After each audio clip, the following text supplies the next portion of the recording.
apa yang ada kan. Tapi kalau tak bersyukur, tambahlah hutang, jual lah apa yang ada kau beli baru kan. Ya. Tambah komitmen lagi. Aku ingat aku seorang je ada mindset nak pencen awal. Kita dah pencen dulu dah. Ha, tu lah. Agak terkejut. Kan tu lah pencen tu betul yang hutang kan. Pencen sebab hutang je gini. Manusia ni. Dia ya, sebenarnya kita takut nak lompat pergi mana-mana pasal hutang je. Sebab hutang je. Kita tak mampu milik kita kalau Aku dapat kereta hutang. settle, PT settle lah. So semua settle lah. Aku PT berapa sen je daripada 5 minggu je pun sebenarnya.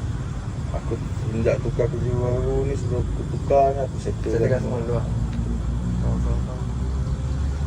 So kalau cakap pencen awal dah dapat lah. Aku target before 50 lah. Mesti lah.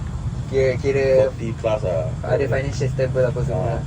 Jenis kau tak payah tahu fee, aku dah handle kan. Dah gila macam tu kan. Dah 50 lah. InsyaAllah rezeki tak pernah salah kan. Amin. Time tu Ada plan lah. Bob, time tu bagi masa untuk agama pula lah. Betul. Aku sekejap. Betul. Cerita pasal benda ni, pasal agama kan. Aku sepanjang bawa kereta tadi kan, aku tak tahu kenapa otak aku yang fikir, sebenarnya kan, orang kaya lebih seronok beribadah daripada orang miskin. Allah. Aku fikir macam tu. Sebab kalau orang miskin kan, bukan maksud aku orang miskin macam mana, maksudnya kena struggle kan. Kita sikit-sikit nak kena cari duit apa semua kan.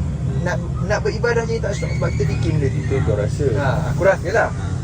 Sebab ni kau kena ingat,